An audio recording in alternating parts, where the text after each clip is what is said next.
Bienvenidos a una nueva exploración. Hoy vamos a tocar un tema que es casi universal, ¿no? Eso de intentar, pues, calmar a los dioses o a las fuerzas superiores cuando creen que les hemos ofendido. Lo vemos en mitos por todo el mundo. Pero, a ver, ¿cómo funcionaba esto en la antigua Grecia? Pensemos en Agamenón, por ejemplo. Y sobre todo, ¿qué pasa cuando una palabra griega concreta y las mos viajan el tiempo y, bueno, aterrizan en un contexto totalmente distinto, como el bíblico? Exacto. Y las mos. Esa es la palabra clave hoy. Muchas veces se traduce como propiciación o expiación, pero las fuentes que hemos estado mirando, sugieren que quedarnos solo con la idea de apaciguar la ira, como en el caso de Agamenón, pues no solo se queda corto, sino que puede ser, y cito, tremendamente violento si lo aplicamos tal cual al pensamiento bíblico. Así que vamos a rastrear esta palabra. Desde Homero, ¿eh? Pasando por esa traducción crucial al griego de las escrituras hebreas, la Septuaginta, y veremos qué pasa después. Nuestra misión hoy es entender esa transformación. ¿Cómo puede una palabra cambiar tanto de significado según la cosmovisión, según donde la mires? Y la pregunta central que nos guía es, ¿qué nos revela este viaje sobre cómo entendían los antiguos esa relación entre humanos y dioses? ¿Y por qué es tan importante no mezclar los modelos? Vale, pues empecemos por el principio, por el mundo clásico, Agamenón. Su nombre siempre sale, ¿verdad? Cuando se habla de propiciación, aunque la palabra hilasmos como tal no sea la prota en su historia más famosa, la de Troya.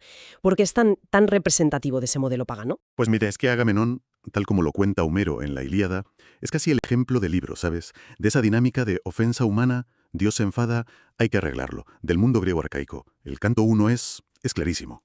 Hay una peste horrible en el campamento griego. ¿Por qué? Pues porque Agamenón ha insultado a Crises, que era sacerdote de Apolo, quedándose con su hija Criseida como botín, y encima rechazando el rescate que le ofrecía el padre. Apolo, claro, se pilla un cabreo monumental. Claro, Homero lo dice tal cual. Apolo se enfureció, usa un verbo específico. Y griosen, y zas manda la peste. Ahí está el patrón. Ofensa, luego la ira divina y después el desastre. Y la solución, pues, no es fácil. Es curioso que Calcas, el adivino, cuando explica qué hacer, usa un verbo de la misma raíz que ilasmos, ilascomai. ¿Qué significa eso? Apaciguar, hacer propicio. Dice que hay que hacer algo para que Apolo, bueno, se desenfade. Exacto. Y ese algo, ese acto de ilaskomai, no es solo pedir perdón y ya está, ¿eh? Calcas lo detalla muy bien. Primero, restitución. Devolver a Criseida a su padre y sin cobrar nada. O sea, deshacer la ofensa. Y segundo, un acto ritual y bien costoso. Ofrecer una hecatombe. Que era un sacrificio súper solemne, tradicionalmente 100 bueyes, imagínate la que había que liar, y el pastizal. Pues esa mezcla, devolver lo quitado y hacer un sacrificio potente, eso es la propiciación en acción en este modelo. Aunque Homero no use el sustantivo ilasmos ahí mismo, describe perfectamente el proceso para ilasestai, para conseguir que un dios ofendido, pues, te perdone la vida, digamos. Entendido. O sea, calmar la ira de un dios con acciones muy concretas y que cuestan lo suyo. Pero claro, con Agamenón la cosa nunca es sencilla, ¿a que no? Porque para compensar que pierde a Criseida y salvar su orgullo, la vuelve a liar. Comete otra ibris, otra pasada de rosca. Le quita a Aquiles su propia esclava, a Briseida. Y ahí ya no es la ira de un dios directamente, pero sí la cólera, la menis de Aquiles, que era el mejor guerrero. Y esa cólera también va a necesitar intentos de propiciación más tarde, ¿no? Justo el caso Agamenón te lo resume todo. Ofendes a alguien poderoso, sea dios o héroe, se enfada, te causa problemas y tienes que buscar la manera de calmarlo, con restitución, compensación, sacrificios, lo que haga falta para que vuelva la calma. Esta mentalidad, esta forma de ver la relación con lo divino como algo, bueno, transaccional, basado en evitar o calmar enfados, es el punto de partida cultural que tenemos que tener en la cabeza, ¿vale? Ese es el cuadro homérico. Ofensa, cabreo divino y un esfuerzo humano por arreglarlo. Pero a ver, esa es toda la historia de la propiciación, porque las fuentes que manejamos insisten mucho, pero mucho, en distinguir esto de lo que viene después, sobre todo al llegar a la Septuaginta y a esos términos hebreos para el sacrificio por el pecado como asham, y hatat. Parece que hay algo más, un matiz. Más que un matiz, yo diría que es un salto conceptual bastante grande. Como decíamos, en Homero no hay una frase específica para sacrificio por el pecado. Tienes el tipo de sacrificio, la hecatombe, y el objetivo general, ilaskomai, apaciguar. Pero claro, siglos después, los traductores judíos de la Septuaginta se ponen a pasar las escrituras hebreas al griego y se topan con un sistema de sacrificios mucho más complejo teológicamente. Tenían conceptos como asham, que puede ser la culpa, la ofensa o el sacrificio mismo por esa culpa, y hatat, el pecado o el sacrificio específico por el pecado. Para asham, a veces usaron palabras griegas como plimelelia, que significa más bien error, falta, describiendo la falta en sí, no tanto el rito. Pero para hatat, que era el sacrificio por el pecado por antonomasia, hicieron algo muy, muy interesante.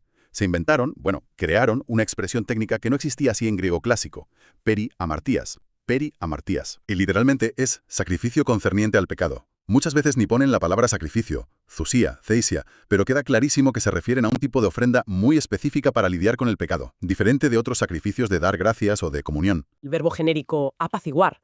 Tuvieron que, digamos, innovar con el lenguaje para reflejar una teología donde el problema gordo era el pecado como ofensa a Dios y como algo que rompía la relación. No era simplemente un Dios enfadado al que había que calmar. Y esta nueva forma de hablar tuvo recorrido. Y tanto que lo tuvo, vaya si lo tuvo. Esta distinción y la frase periamartías se vuelven fundamentales. El Nuevo Testamento, sobre todo la carta a los Hebreos, pilla esta terminología directamente de la Septuaginta. El autor argumenta que Jesús es el definitivo sacrificio por los pecados. Usa una frase parecida, ciusía hiperamartión, cisía hyperamartión, cumpliendo y dejando atrás todo el sistema de sacrificios anterior. ¿Ves la trayectoria, no?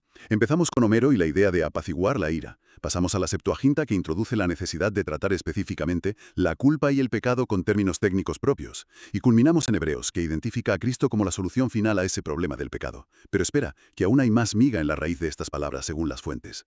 Nos dicen que el origen de ilaskomai, apaciguar, propiciar, y de ilasmos, propiciación, expiación, es un adjetivo, ileos, gileos. Y ilios no significa solo no enfadado, sino también benévolo, favorable, misericordioso. Lo conectan con la idea de gracia. El ejemplo que ponen es buenísimo. Jacob cuando se va a encontrar con su hermano Esaú. Sí, ese pasaje de Génesis 32:20, en la Septuaginta es oro puro para entender esto. A ver, Jacob está muerto de miedo de Esaú, le manda regalos por delante, y dice, según la traducción griega, exilásome toprosopon autu, que traducido literal sería, haré propicio su rostro o apaciguaré su rostro. Usa un verbo de la raíz il, ¿ves? Exilásome. Pero, ¿qué traduce esta frase griega? Pues el hebreo original es akaprafanaf. Jacob usa el verbo kafar, que es cubrir, expiar, pero el contexto justo antes y después nos dice que lo que Jacob busca desesperadamente es hallar gracia, machajen, a los ojos de Esaú. La conexión es brutal. La Septuaginta usa un verbo de la familia il para traducir kafar, en un contexto donde el objetivo clarísimo es conseguir gen, gracia, favor. Esto nos enseña que, para estos traductores, que estaban empapados de la mentalidad bíblica, la raíz il iba mucho más allá de quitar un enfado. Su significado central incluía estar bien dispuesto hacia alguien, ser favorable, mostrar gracia. Jacob no está haciendo un ritual para calmar a un Dios caprichoso. Está intentando ganarse la buena voluntad, la aceptación de su hermano. Busca restaurar una relación rota. O sea que la misma raíz de palabras podía tener sabores muy distintos. Por un lado, en el mundo pagano, tipo Homero, donde los dioses parecen tener la mecha corta, hacer propicio, ilaskomai, significaba sobre todo calmarles el cabreo, para que no te castigaran. El foco estaba en la emoción negativa del dios.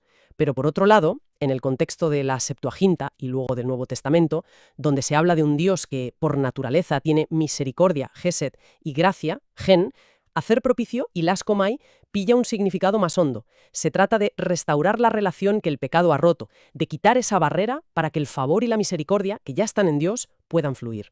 El foco se va a la restauración de la relación. ¿Voy bien? Perfectamente. Justo eso. El ejemplo de Jacob es el puente. Tienes el adjetivo raíz, ileos, propicio, favorable, lleno de gracia. De ahí sale el verbo ilaskomai, hacer propicio, conseguir favor o gracia. Y de ahí el sustantivo, ilasmos, el acto o el medio para conseguir ese favor, esa gracia. En el mundo pagano, el medio era un ritual caro que iniciaban los humanos, la hecatombe de Agamenón. En la teología bíblica, el medio, el ilasmos, lo pone Dios mismo. Primero, a través del sistema de sacrificios que Él mismo les dio, y al final, en Cristo.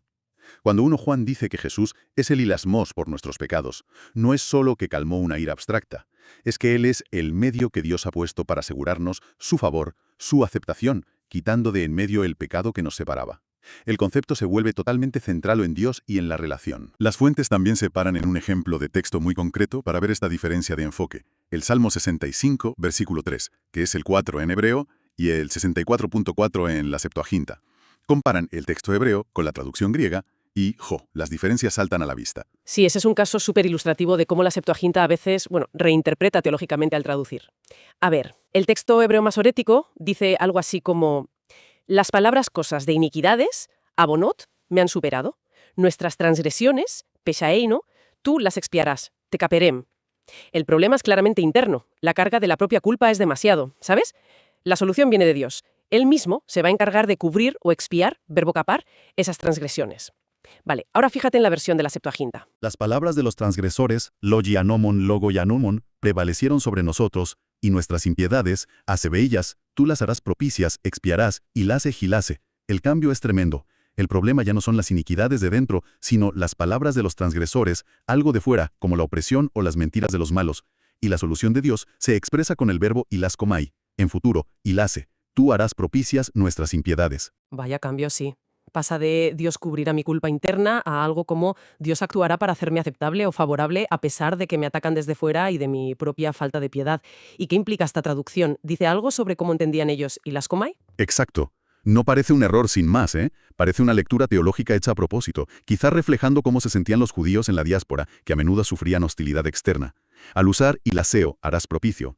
La Septuaginta refuerza la idea de que lo que Dios hace no es solo un acto legal de tapar el pecado, sino una intervención activa para restaurar el favor, la aceptación, para hacer propicia la relación. Pone el acento en la iniciativa de Dios y en el poder de su gracia para cambiar la situación y devolver su favor, incluso cuando te atacan desde fuera y tú mismo eres débil por dentro. Refuerza ese toque de gracia y aceptación que ya veíamos en la raíz y leos. Y esto nos lleva de cabeza al punto más crítico que señalan las fuentes. Afirman, y con bastante fuerza, que usar el modelo de Agamenón, ese dios enfadado al que hay que calmar con rituales, para explicar el hilasmos de la Biblia es un error de base. Incluso lo llaman tremendamente violento para el texto. Dicen que ignora por completo la diferencia radical de contexto, la idea bíblica de pacto y cómo Dios mismo dice que es. Totalmente de acuerdo. Esa crítica es clave. Es que estamos hablando de dos formas de ver el mundo casi opuestas en puntos esenciales. La visión pagana, la de Agamenón, a menudo te pinta dioses caprichosos, celosos, que se enfadan por nada. La relación es una transacción. Haces sacrificios para tenerlos contentos o para calmarlos si se enfadan. El problema principal es la ira del Dios. La solución es que el humano lo apacigüe. La visión bíblica, en cambio, aunque afirma que Dios es santo y justo y que, lógicamente, reacciona contra el pecado, eso que llamamos ira, revela un Dios cuya naturaleza fundamental es ser lento para la ira y grande en misericordia y fidelidad. Eso dice Éxodo 34:6. La relación se basa en un pacto, berit, en la fidelidad de Dios, gesed, y en la gracia, gen. El problema gordo no es un Dios que esté enfadado por naturaleza, sino el pecado humano que rompe ese pacto y ofende su santidad. Y esto es lo más importante, la solución la pone Dios mismo. Citar a que nosotros le calmáramos con nuestros esfuerzos. Eso va totalmente en contra de cómo Dios se muestra en las Escrituras. Aquí se ve la diferencia radical que marcan las fuentes. En la Biblia, Dios no es el objeto pasivo que recibe la propiciación para calmarse. ¿Qué va? Es el sujeto activo que la empieza y la da. Lo vemos por todos lados. En Levítico 1.4 es Dios quien acepta el holocausto para expiación. En el Salmo 65 que acabamos de ver, es Dios quien hará propicias las transgresiones. Y el punto álgido, Romanos 3.25, donde dice que Dios presentó a Cristo como propiciación, usa un término relacionado, ilasterion. La iniciativa es de Dios de principio a fin. Exacto. Y esto cambia totalmente. ¿Para qué sirve la propiciación bíblica? No se trata principalmente de gestionar una emoción divina, la ira, como si ese fuera el objetivo final. Se trata de resolver el problema objetivo del pecado, que es la ofensa contra la santidad de Dios y la barrera que impide la relación. Al quitar esa barrera del pecado mediante lo que Dios provee, el ilas mismo, se resuelve también como consecuencia lógica el problema de la reacción justa de Dios contra ese pecado, su ira. Se restaura la comunión sobre la base de la gracia y el perdón que Dios ofrece. La ira se calma porque su causa, el pecado, ha sido eliminada por Dios mismo. Las fuentes usan una analogía que me parece muy clara. Comparar a Agamenón intentando calmar a Apolo con un secuestrador que exige un rescate para saciar su codicia y soltar al rehén. Y contrastar eso con un padre bueno que ve a su hijo ahogado en deudas y decide pagar él mismo toda la deuda para liberarlo y que pueda rehacer su vida. En los dos casos hay un pago o un acto importante. Pero ¿quién actúa y por qué? La diferencia es abismal. Es una analogía perfecta, sí. Por eso la conclusión es tan rotunda. El modelo de Agamenón, con dioses cabreados que necesitan que los humanos los calmen, no sirve para nada para explicar el hilasmos bíblico. Importar ese concepto sin más es forzar el texto bíblico y distorsionar totalmente la imagen que da de Dios. La Biblia coge la palabra griega hilasmos y las de su familia, sí, pero la vacía de su contenido pagano y la rellena con un significado totalmente nuevo, revolucionario, centrado en el carácter de Dios, que es amoroso, justo y misericordioso, y en su iniciativa soberana para salvar y restaurar. Bueno, pues hagamos un resumen rápido de este viaje. Empezamos en la Grecia de Homero, con Agamenón intentando aplacar la furia de un dios ofendido con rituales y devolviendo cosas. Luego hemos visto cómo esa palabra, hilasmos, y su familia se reinterpretan en la Septuaginta y en el Nuevo Testamento. Ya no va tanto de calmar una ira caprichosa, sino de la provisión de Dios, que nace de su amor y su gracia, para quitar el pecado, que es la verdadera barrera en la relación. Y el término se carga de significados nuevos: gracia, favor, aceptación, restauración. La idea central, el eje de todo esto, es que para entender qué significa hilasmos en la Biblia, tienes que leerlo a través del carácter que Dios mismo ha revelado. Misericordioso, justo, lento para la ira, pero sobre todo, un Dios que toma la iniciativa para salvar. No podemos interpretarlo usando modelos paganos que parten de un Dios iracundo al que hay que contentar. Eso sería, vamos a entenderlo todo al revés. El hilasmos bíblico es al final una expresión de la gracia de Dios, no un método humano para conseguirla a la fuerza. Y para terminar, como siempre, dejamos una reflexión en el aire.